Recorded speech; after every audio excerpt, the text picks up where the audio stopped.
प्रदेश के मुख्यमंत्री डॉक्टर मोहन यादव के द्वारा साइबर अपराध पर नियंत्रण हेतु दिशा निर्देश देने के बाद अब पुलिस भी इस मामले में कड़ी कार्रवाई कर रही है।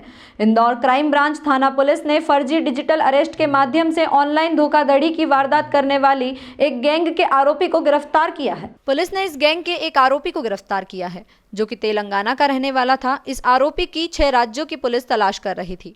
सॉफ्टवेयर डेवलपर महिला के साथ 12 लाख की ऑनलाइन धोखाधड़ी की वारदात को इस गैंग के द्वारा अंजाम दिया गया था, जिसमें पुलिस ने 111 बैंक खातों को फ्रीज करते हुए फरियादी के 6 लाख रुपए भी रिफंड कराए हैं।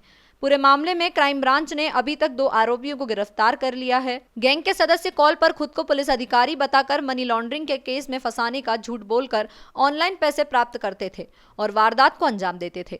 यह गैंग लोगों को पुलिस अधिकारी बताकर ठगने के प्रयास करने के लिए कई लोगों को रोजाना कॉल करती थी। क्राइम ब्रांच इंदौर में एक डिजिटल अरेस्ट की एक FIR रजिस्टर की गई थी। 25 मई को ये उसके साथ डिजिटल अरेस्ट हुआ था। इसमें जो फरियादिया है वो बेसिकली डेल कंपनी जो बेंगलोर में सॉफ्टवेयर इंजीनियर का काम करती है, इंदौर की निवासी है और यहाँ पर वर्क फ्रॉम होम कर रही थी वो। और उसके बाद उसके पास एक कॉल आया था। उस कॉल में ये बोला गया कि मैं फेडेक्स इंटरनेशनल कुरियर सर्विस के कस्टमर केयर से बोल रहा हूँ। आपका एक जो पार्सल है वो मुंबई एयरपोर्ट पर पकड़ा गया है जो कि ताइवान जाना था। फिर हम आपको कनेक्ट करा देते हैं कस्टम के ऑफिसर से, और उनके द्वारा फिर कस्टम के ऑफिसर से कनेक्ट कराया गया। तो कस्टम के ऑफिसर के द्वारा ये बोला गया कि इसमें आपके लगभग इसमें पैन कार्ड है, फर्जी पैन कार्ड है, इसके अलावा कुछ डॉलर्स रुपए भी है। तो इसके अलावा MDMA इलीगल ड्रग है और जो कि काफ़ी जिसमें आपको जेल हो सकती है। इसलिए चूंकि इसमें ड्रग है तो इस स्थिति में साइबर क्राइम मुंबई भी इसमें आपकी इन्वेस्टिगेशन करेगी। और फिर मुझे कनेक्ट करा दिया उन्होंने साइबर क्राइम मुंबई इंदौर से, मुंबई से कनेक्ट करा दिया। और कनेक्ट कराने के बाद वहाँ से बोला कि आपको तत्काल मुंबई आना पड़ेगा 4 घंटे में, वरना आपकी अरेस्टिंग हो जाएगी, आपके खिलाफ FIR हो जाएगी। तो मैंने बोला कि मैं इतनी जल्दी नहीं आ सकती हूँ। तब फिर उन्होंने बोला ठीक है आप स्काइप वीडियो कॉल पर आ जाए और वीडियो में इन्वेस्टिगेशन होगा। स्काइप वीडियो कॉल पर लिया गया और वहाँ पर एक वर्दी पहने हुए थे जिसमें कि उसने अपने आप को DCP बाल सिंह राजपूत बताया। और उसने फिर मुझसे पूरी जानकारी ली कि आपका जो अकाउंट है उसमें मनी लॉन्ड्रिंग का पैसा आया है और ह्यूमन ट्रैफिकिंग भी हुई है। आपका जो आधार कार्ड है उससे काफ़ी इलीगल एक्टिविटीज हुई हैं। इसमें आपके पेरेंट्स को भी जेल हो सकती है और आपको भी जेल हो सकती है। और आप गेट बंद कर लीजिए, दरवाजे बंद कर दीजिए और आप हमसे बिना परमिशन के इस वीडियो कॉल को काटेंगे नहीं और ना ही वॉशरूम जाएंगे, ना ही खाना खाएंगे हमारी बिना परमिशन से। और मुझे डिजिटल अरेस्ट रखा उनके द्वारा। और उसके द्वारा ये बताया गया कि आपका जो मनी लॉन्ड्रिंग के तहत आपके अकाउंट में, अभी अकाउंट में कितना पैसा है, आपके कितने अकाउंट है। तो उसने बताया कि मेरा एक ही अकाउंट है, कितना पैसा है। तो उसने बताया 12,30,000 के समथिंग पैसा है। तो उन्होंने बोला कि आपको 98% पैसा हमें एक अकाउंट नंबर देना है, उसमें जमा करना पड़ेगा। और उसमें जमा करने के बाद फिर हम वेरीफाइड करेंगे। वेरीफाइड करने के बाद लीगल अगर मनी होगी तो आपको वापस हो जाएगी।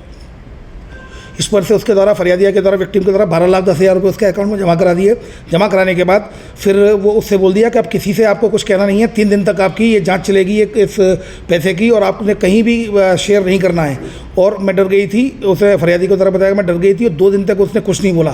फिर 3 दिन के बाद उसने डरते डरते अपने पिता को बताया। तब पिता ने बताया तुम्हारे साथ साइबर फ्रॉड हुआ है। इस आधार पर धोखाधड़ी की विभिन्न धाराओं में केस रजिस्टर किया कर इन्वेस्टिगेशन में लिया गया। इसमें पहले जो अकाउंट था VVM इंटरप्राइजेज के नाम से उस अकाउंट में पैसा गया था। जब वहाँ पर हमारी टीम गई थी सब इंस्पेक्टर कमल महेश्वर के नेतृत्व में, तो वहाँ पर इस तरह की कोई भी इंटरप्राइज कंपनी आई नहीं है, फर्जी कंपनी पाई गई थी। जिसके अकाउंट में जब जीमेल चेक किया गया तो जीमेल में इसके जो कुछ नंबर्स चले थे उस नंबर में एक नंबर आइडेंटिफाइड हुआ था। इसके अलावा उस अकाउंट पर पूरा पैसा गया। उसके बाद 4 लेयरों में अलग अलग अकाउंट में और पैसा चला गया, जिसमें से एक आरोपी पूर्व में झालावाड़ से उसके खिलाफ वैधानिक कार्रवाई की गई। इसके अलावा फिर एक जो VVM इंटरप्राइज है जो कि फर्जी कंपनी इनके द्वारा बनाई गई थी, उसका जब जीमेल चेक किया गया तो उसमें एक नंबर और आया। उस संबंध में फिर जब अपने तेलंगाना में साइबर अपराध दबिश दी गई। दबिश देने पर एक आरोपी मिला, उससे जब पूछताछ की गई तो उसके द्वारा एक्सेप्ट कर लिया गया। उसके द्वारा ये बताया गया उसका नाम है K कृष्ण कुमार। और उसके द्वारा ये बताया गया कि वो इनकम टैक्स ऑफिस में, इनकम टैक्स डिपार्टमेंट में वो जो एक प्यून का काम करता है, एक जो मल्टीटास्किंग स्टाफ के रूप में वो काम करता है। और उसका जो मास्टरमाइंड है इस पूरे गैंग का वो जयसिम्हा है, जो कि जयसिम्हा पूर्व में अभी दबिश दी गई, तब भी वो हैदराबाद से फरार था।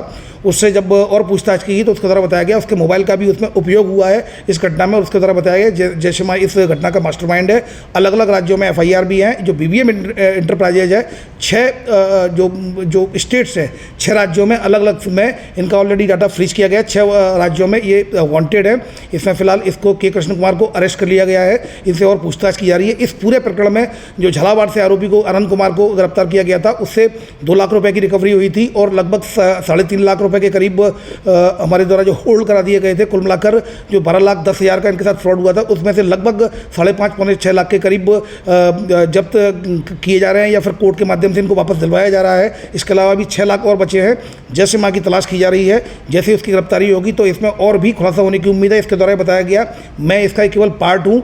जैसे माँ जो अपना जो इसके पास अलग अलग लोग जुड़े हुए हैं जो अलग अलग तरीके से काम करते हैं। मुझे जो टारगेट दिया गया था, मुझे जो अकाउंट नंबर ऑपरेट करने का, अकाउंट को ऑपरेट करने का, वो मेरे द्वारा किया गया था। लेकिन ये अलग अलग टास्क देता है अलग अलग व्यक्तियों को।